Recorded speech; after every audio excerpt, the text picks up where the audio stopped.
Buat apa tu? Hari ni, cikgu nak kongsi sesuatu. Jom masuk kelas cikgu.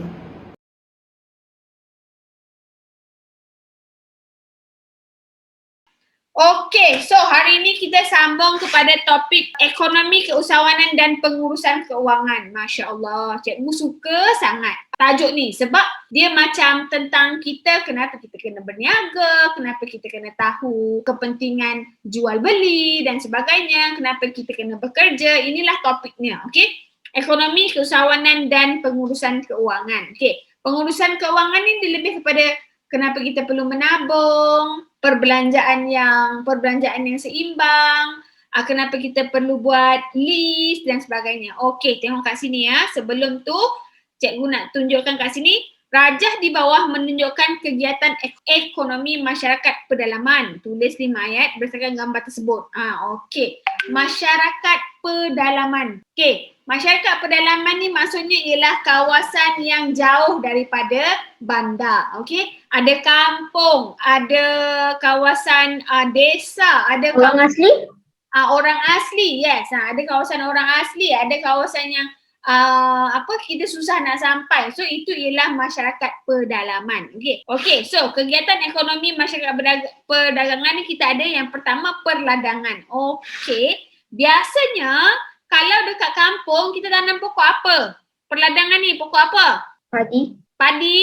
Padi boleh, lagi? Kelapa sawit. Kelapa sawit, lagi? Pokok pisang. Pisang, lagi? Ketak. Lagi? Durian. Oh, durian tidak. Rambutan pun tidak. Kategori perladangan itu bukan. Lagi apa? Nanas. Okey. Untuk rambutan, sawi pun bukan sayang. Sawi pun bukan. Okey. Untuk rambutan, durian, pokok buah-buahan yang lain tu dia ada dekat dusun. Kalau dusun ni dia bukan bersifat perladangan sebab dia tak dieksport. Betul lah. Tak dieksport secara meluas ke luar negara. Okey, penternakan. Penternakan kita ada banyak juga. Kita ada ayam, kita ada penternakan ikan. Ikan ada 2, air tawar dan air masin. Okey, kalau air tawar ni yang popular ialah ikan patin. Dan yang kedua ikan keli. And then kita ada lembu, ada juga kalau kat kawasan Sabah Sarawak kita ada kerbau dan ada juga penternakan khinzir. Okey, semua ni ialah sumber-sumber makanan. Okey. Kita juga ada kambing. Ya, betul-betul kambing. Penternakan ni maksudnya untuk haiwan, bukannya susu haiwan tersebut. Okey. Seterusnya dekat kawasan pedalaman, kita ada inap desa. Siapa pernah duduk homestay? Saya. Pernah. Saya. Okey, awak duduk homestay dekat mana? Saya. Melaka. Kalau kat Melaka tu memang banyaklah homestay sebabnya homestay dia lebih besar berbanding hotel. Okey. Kalau dekat kawasan pedalaman, inap desa dia biasanya ialah untuk tujuan pelancongan. Alright, seterusnya kita ada kraft tangan. Kraft tangan kita boleh buat bakul, boleh juga buat pasu. Yang rotan tu kita buat bakul. Kita boleh juga buat perabot. Ada banyaklah sebenarnya kalau kraft tangan ni. Boleh juga kita buat batik, kita boleh buat songket. Okey, so ini antara aktiviti yang dilakukan oleh masyarakat pedalaman. Okey, masyarakat pedalaman ni maksudnya mereka buat satu aktiviti yang tidaklah berskala besar tapi boleh menjanakan keuntungan untuk mereka dalam skala yang kecil. Maksudnya dia buat aktiviti-aktiviti perladangan, penternakan, inap desa, kraft tangan untuk sara diri. Okey, ini semua ialah untuk ekonomi sara diri. Okey, faham? Minggu ni kita akan buat ialah ulasan. Tulis ulasan tentang seminar keuangan dalam bentuk perenggan. Okey, seminar keuangan. Seminar keuangan merancang kembali keuangan anda. Okey, anjuran Kelab Usahawan Muda. Okey, datang awal untuk bertemu dengan pakar keuangan secara eksklusif. Tarikhnya pada 14 Mac, tempatnya di auditorium dan Iqmal dan Naim ialah orang yang perlu dihubungi. Okey, tengok kat situ. Cikgu ada nyatakan 14 Mac 2017 tu ialah hari hujung minggu ataupun hari cuti. Okey, auditorium. Kenapa agak-agaknya dia buat dekat auditorium? Luas. Luas. Kalau luas boleh buat apa? Kenapa bagus tempat yang luas?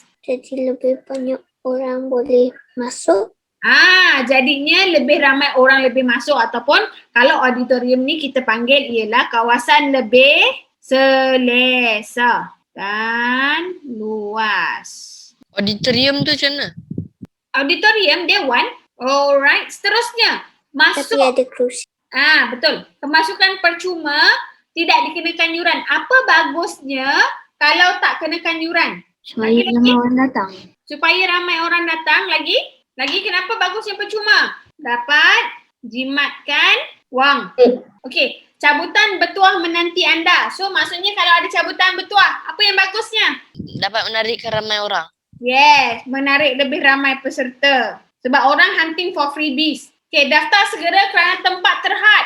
Kenapa kena daftar segera? So sebab dia ada had ataupun dia ada kuota. Okey, ada had peserta. Okay, sebab dia free, benda free orang suka datang. Bila orang suka datang, mungkin kita tak dapat tempat kalau kita lambat-lambat lewat-lewat. Okay, faham? Jelas tak? Mungkin dia bagi dalam 800 seorang je dapat join macam tu. Yes, mungkin 800 ke 300 ke bergantung kepada keluasan auditorium tu boleh menampung berapa ramai pengunjung. Apa yang akan anda pelajari?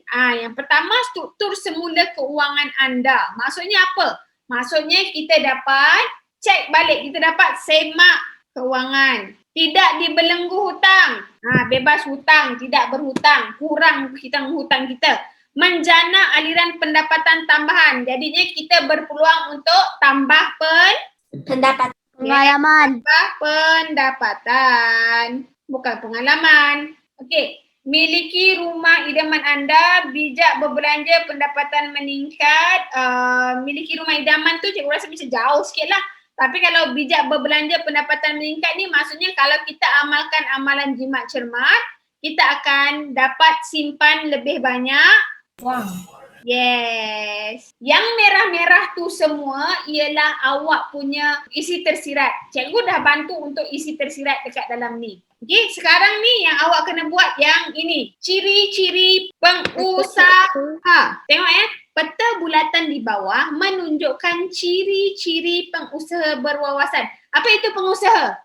Pengusaha ialah orang yang berniaga, orang yang menjual barangan. Tulis ulasan tentang ciri-ciri pengusaha berwawasan dalam bentuk perenggan. Okey, dekat dalam ni ada isi tersurat, tak ada isi tersirat. Alright, cikgu bagi hint dia tapi cikgu tak nak tolong untuk dia punya isi tersirat sebab cikgu nak tengok macam mana awak nak buat. Okey, yang pertama sekali, kenapa seorang pengusaha perlu berusaha bersungguh-sungguh? Kalau tak dapat untung. Kalau tak nanti dia tak dapat untung lagi. Safiah cakap untuk mencapai kejayaan. Okey, so betul, yang pertama tadi pun betul, yang Safiah punya lebih tepat. Untuk mencapai kejayaan. Apabila awak ada kejayaan, barulah awak boleh buat keuntungan. Seterusnya, dia kena bersikap jujur semasa berurus niaga. Kenapa? Awak kena fikir sendiri, tak perlu bagi tahu kawan-kawan. Okey. Seterusnya, yang ketiga, kena bijak merebut peluang. Kenapa dia kena tengok masalah sebagai satu peluang? Ataupun awak boleh ambil yang keempat ni, berani mengambil risiko. Kenapa? Orang berniaga kena berani. And then, idea yang bernas. Kenapa kita kena ada idea yang bernas? You have to think. Kalau kita tak jujur nanti orang tak percaya kat kita punya perniagaan. Tak faham. Cikgu, saya tak faham yang bijak merebut peluang. Okey, Adam Zarif, tak payah risau sebab dekat dalam ulasan awak kena pilih minimum 3 isi. Kat sini ada 5 isi. So, pilih isi yang awak boleh kembangkan, yang awak boleh tulis dengan baik. Faham tak? Buat yang lain. Cikgu dah pernah tunjuk kat awak sebelum ni ialah rangka. Ini ialah rangka untuk menulis kamu punya ulasan. Alright. So, penanda wacana. Penanda wacana yang kita ada ialah AS. ASDAK. Yang pertama ialah antaranya. Selepas antaranya apa? Selain itu, lepas tu di sampingnya. Di samping itu, bukan di sampingnya. Okey, dekat pendahuluan, gambar ataupun maklumat, tak payahlah awak tulis peta bulatan di bawah, tak perlu. Tulis je, Maklumat menunjukkan, tengok ayat nombor 2 tadi yang cikgu highlight kan ke atas tu. Apa cikgu kata? Tentang ciri-ciri pengusaha berwawasan tersebut dalam bentuk. Antaranya. Bukan kat sini jangan letak kita. Pengusaha. Kita letak kat sini pengusaha. Mesti apa? Kat sini kalau untuk kata hubung supaya untuk kerana agar. Kita is it doing a perenggan? Ya, you can buat 1 perenggan, 2 ataupun 3. Kalau awak nak buat perenggan, ini ialah perenggan 1. Hold this ialah perenggan 2. And this one kesimpulan ialah perenggan 3. Buat macam tu. Macam mana? Cikgu harap anda belajar sesuatu. Jangan lupa like dan subscribe. Bye.